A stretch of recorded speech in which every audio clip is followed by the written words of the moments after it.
Good morning, welcome back to your own channel. আশা করছি তোমরা সবাই খুব ভালো আছো, আমিও খুব ভালো আছি। আর আজকে রথের দিনে চলে এসেছি চুল কাটতে, যেমনটা তোমরা আগের ব্লগে দেখেছো। আজকে সেই ব্লগটারই কন্টিনিউয়েশন চলছে। আর চুলটা কেটে একটু নিজেকে ঠিকঠাক করবার চেষ্টা করছি, কারণ চুলের তলাটা বড্ড বেশি ফ্রিজি হয়ে গেছে। চুল কাটিং ডান করে তারপরে ভাবছি কোথাও একটা যাব, দেখা যাক কী হয়।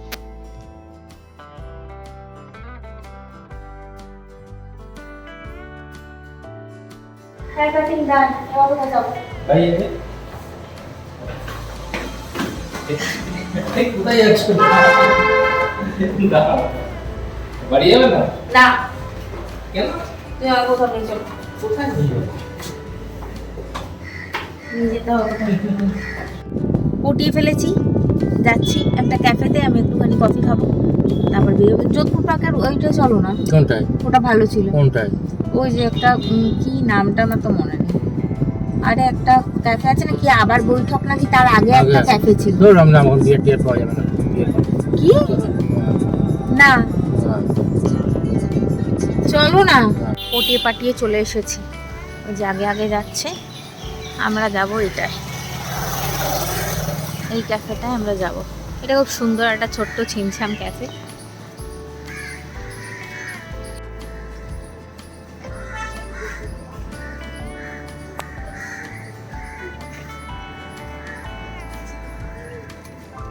এখানে অনেকগুলো খেলা আছে, চেজ আছে, এই যে চেজ তলারটা। খেলবে তো চেজ? চেজ খেলবে তো? নিয়ে আসি। না, আমি কিনবো না। আগে আমরা অনেকবার এসে এখানে চেজ খেলেছি, আজকে মিস্টারের ভালো লাগছে না, মিস্টার টায়ার্ড, সেজন্য খেলবে না। আমার চেজ খেলতে খুব ভালো লাগে। কখনোই মিস্টার হারে আর কখনো আমি হারি, কখনো আমি জিতি আর কখনো উনি জেতেন। আমি একটা জিঞ্জার হানি লেমন টি নেবো। যার হানি লেমন টি আমি নেব একটা, ওরকমই কিছু, আমারও তাই দিয়ে দাও। জিঞ্জার হানি লেমন টি দুটো দিয়ে দিই। হ্যাঁ, ওকে, আর কিছু খাবার কি নেবে? চয়েসটা খুব ভালো সবসময়। খাবার কি সেটা নেবে? খাওয়ার ব্যাপারে হোক অথবা বউ চুজ করার ব্যাপারে হোক। কি হাসছো কেন? না, এমনি। চলো, তুমি পর্ক হ্যাম স্যান্ডউইচ খাবে? ওকে। না না, এই সব খেও না, সকালবেলায় খেয়েছো তো তোমরা। তুমি খাবে কি? তুমি তো খাওনি। না, আমি খাইনি তো কি হয়েছে, আমি খেলেই তো তুমি এক্ষুনি খাবে। তাহলে তুমি কি খাবে দেখো, আমি জানি না। তোমাকে আমি এতবার করে খেতে দেবো না এই একই জিনিস। আমি একই জিনিস 100 বার করেও খেতে পারি, কি হয়েছে? আমার ভালো লাগলেই খাবো।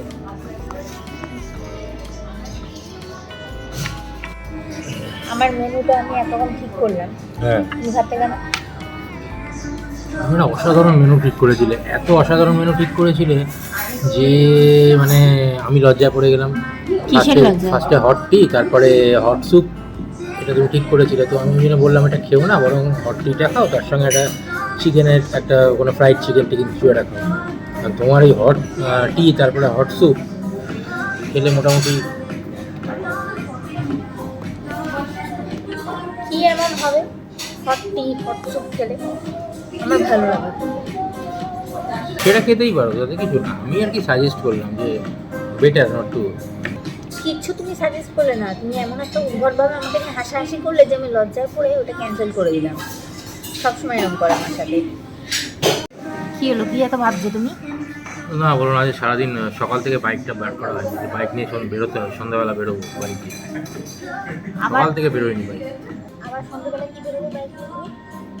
সন্ধ্যাবেলা কি বেরোবো মানে বেরোবো সন্ধ্যাবেলা বাইক নিয়ে। এই তো সারাদিন ঘুরে বেড়াচ্ছো, আবার কি তাতে বেরোবে? কি হয়েছে? আজকে রোববার। রোববার তো কি রথ, বেরোবে না? হ্যাঁ, ওই জন্য তো আরো বেরোবো, রথ না, আছে। বেরোবে না। আর তোমার আনা ওই পাঁপড়গুলো ডাইনিং টেবিলে বসে বসে কাটছে। আমি খাবো ওইগুলো, পাঁপড়গুলো বাড়িতে গিয়ে খাবো। আমি বাইরে ঘুরে ফিরে করে আসবো, চাটা খেয়ে ঘুরে ফিরে আসবো, এসে গরম গরম পাঁপড় খাবো বাড়িতে। আর আমি পারলে কিছু জিলিপি আমৃতি পেলেও সঙ্গে নিয়ে আসবো। জিলিপি মা সকালবেলা এনেছিল, ফর ইউর কাইন্ড ইনফরমেশন। আমি বাড়িতে ছিলাম না তখন, জিলিপি এনে কি হবে? তুমি ছিলে না, তোমার পর হাতে এনেছিল তোমার জন্য। আর একটা কথা শোনো, যে পাঁপড় ভাজা তুমি ভাজবে, সঙ্গে আমিও খাবো।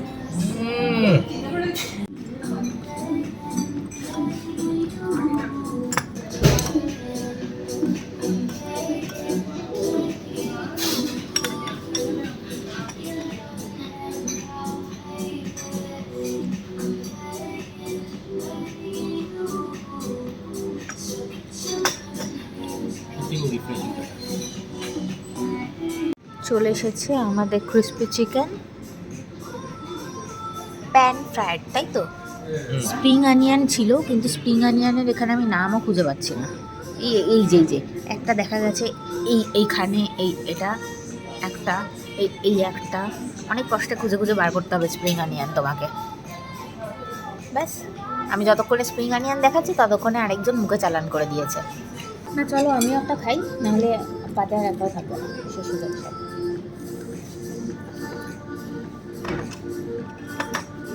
কম্বিনেশনটা বেশ ভালোই, খারাপ না।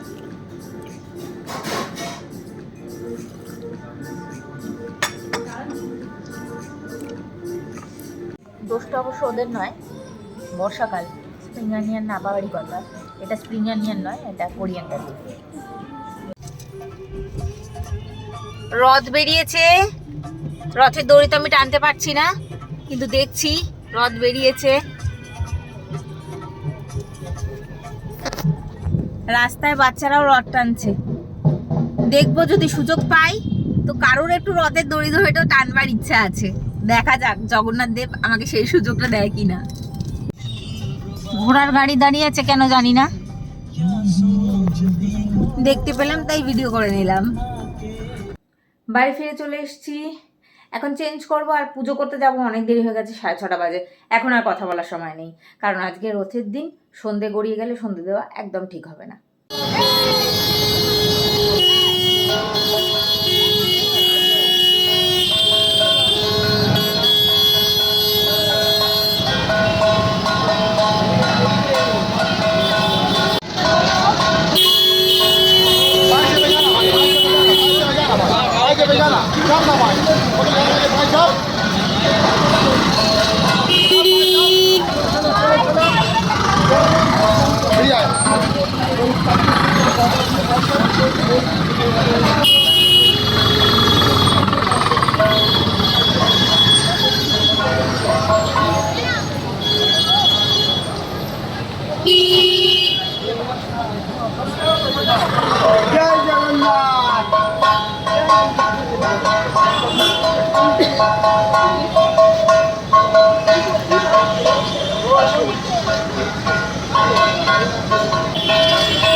ফাইনালি টানলাম, দড়িটা টানলাম।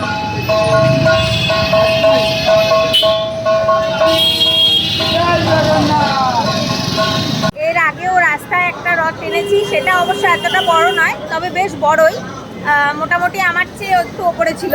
আর এটা তো অনেক বড় রথ, তো দড়ি টানলাম, জগন্নাথ দেব সেই সুযোগ দিল, শান্তি। বাড়ি চলে এলাম, রথের দড়ি টানলাম, শান্তি। এবার খাবো আর নিশ্চিন্তে ঘুমিয়ে পড়বো, আবার কালকে একটা নতুন দিন শুরু হবে। তো এই ব্লগটা এখানেই শেষ করছি। যা হাতে থেকে ক্লিপটা পড়লো। এই ব্লগটা এখানেই শেষ করছি। যদি ভালো লাগে তো লাইক, শেয়ার অ্যান্ড সাবস্ক্রাইব করে দিও, একটা কমেন্ট করতে ভুলো না। আবার একটা নতুন ব্লগের সাথে দেখা হচ্ছে, ততক্ষণের জন্য টাটা, বাই বাই।